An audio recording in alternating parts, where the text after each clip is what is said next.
चार तस्वीरें इस हादसे से जुड़ी हुई दिखा रहे हैं किस तरह से दुर्घटनाग्रस्त हुआ है। भयानक हादसा पहाड़ों पर हो गया। केदारनाथ धाम के ठीक पास हेलीकॉप्टर क्रैश हुआ है और ये जो मलबा है हेलीकॉप्टर का वो आप देख रहे हैं। पहली तस्वीर में हेलीकॉप्टर क्रैश हुआ, उसके बाद हादसे के बाद अचानक से आग लग गई। इस हेलीकॉप्टर में एक बड़ा हिस्सा आग के गोले में तब्दील हो गया।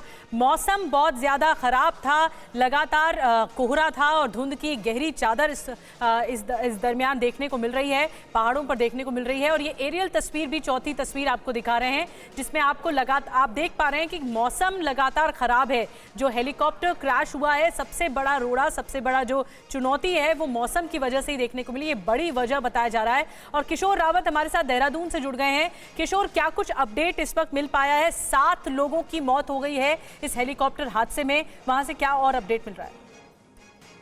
देखिए, फिलहाल जो अपडेट सबसे बड़ा यही है कि ये सभी यात्री केदारनाथ से यात्रा करके लौट रहे थे। इसमें 3 महिलाएं, 3 पुरुष और एक पायलट की जानकारी बता रही है।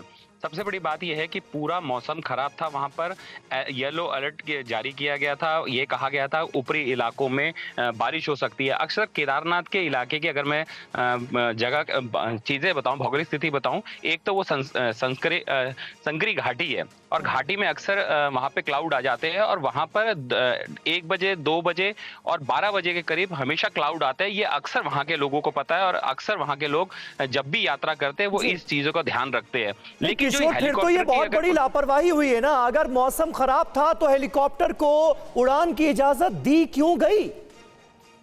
देखिए, यही शिकायत सबसे ज्यादा वहां के लोगों की भी है और अक्सर ये शिकायत आती है कि वहां पर जो हेलीकॉप्टर है वो बिना नियम और बिना जो रूल्स है उसके उड़ रहे हैं। लगातार ये बार बार शिकायतें आती है। वहां पर लगातार हेलीकॉप्टर जिस तरीके से उड़ते हैं जहां वहां पर हर कोई देखता है कि कोई ना कोई हादसा जरूर होगा। इससे पहले भी कई बार हादसे हो चुके हैं।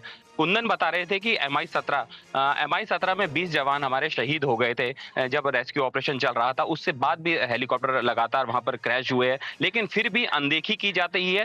सिंगल इंजन हेलीकॉप्टर है ये, क्योंकि ऊंचाई पे ज्यादा उड़ नहीं सकते, इसलिए घाटी पे उड़ते हैं। और अक्सर वो जो 3 पैच है, चाहे वो रामबाड़ा का पैच है, गरुड़ चट्टी का पैच है या फिर जंगल चट्टी का पैच है, इन 3 पैचों पर हमेशा ही क्लाउड आते हैं। ये बड़ी बात आप बता रहे हैं किशोर। कुमार कुंदन भी हमारे साथ जुड़े हुए। कुमार कुंदन, किशोर रावत बता रहे हैं कि अक्सर इस तरीके के मामले सामने आते हैं कि घने कोहरे के बावजूद ऐसे हेलीकॉप्टर उड़ते हैं यात्रियों को, पैसेंजर्स को लेकर के। क्या इस पूरे मामले में अब इन्वेस्टिगेशन की भी बात सामने आई है? जांच कमेटी कोई बनाई गई है? 7 लोगों की जान चली गई है। प्रधानमंत्री से लेकर के गृह मंत्री अमित शाह ने भी शोक संवेदना व्यक्त की है। निश्चित रूप से। और इस पूरे मामले के बारे में बताना चाहूँगा कि अभी 1:30 बजे एक प्रेस कॉन्फ्रेंस होने वाली है। यूकाडा के जो सेक्रेटरी हैं वो देहरादून में उस प्रेस कॉन्फ्रेंस को संबोधित करेंगे और सारी आधिकारिक जानकारी इसके बारे में देंगे। जांच कमेटी बना दी गई है। सीएम खुद जो है इसका ट्वीट करके अनाउंसमेंट कर रहे हैं। लेकिन इन सब के बीच सबसे बड़ा सवाल यह है कि आखिर कैसे हुआ हादसा। और जैसा मौसम की बात बताई जा रही है, अगर 2 किलोमीटर पहले ही ये सब कुछ हुआ है तो जिस जगह पे केदारनाथ में हेलीपैड है वहाँ से 2 किलोमीटर के आगे का मौसम क्यों नहीं दिखा?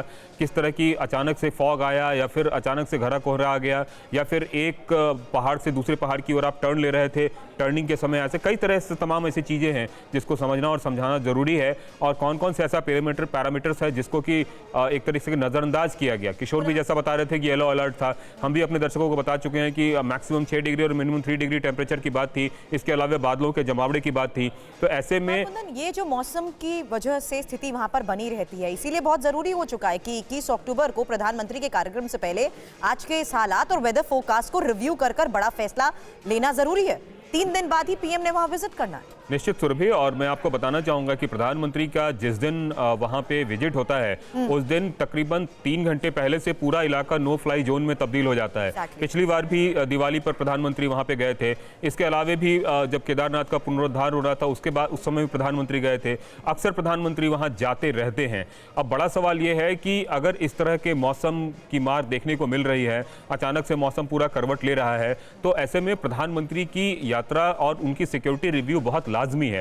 हालांकि जो मेरी बात हुई अभी थोड़ी देर पहले किसी अधिकारी से, उनका कहना था कि प्रधानमंत्री MI-17 का उपयोग करते हैं। इन जनरली प्रधानमंत्री जब वहां जाते हैं तो डबल इंजन का वो हेलीकॉप्टर होता है और एंटी जो फॉग उसमें डिवाइस है वो सब लगा होता है। और इसके साथ ही आप बेशक प्रधानमंत्री के दौरे को रिव्यू किया जाएगा क्योंकि एक बड़ा हादसा हुआ है और एक लापरवाही भी सामने आई है। जिस तरह से वहां पर प्राइवेट हेलीकॉप्टर्स चल रहे थे, मौसम खराब था, येलो अलर्ट जारी किया गया था, उसके बाद भी ये अनुमति दी गई कि हेलीकॉप्टर उड़ान भर सकता है। अब इंतजार ब्लैक बॉक्स का है क्योंकि असल वजह उसी से ही सामने आ पाएगी। हेलीकॉप्टर क्रैश हुआ तो कैसे हुआ, क्या वजह थी, पायलट की आखिरी बातचीत भी इस ब्लैक बॉक्स में ही रिकॉर्ड होती है।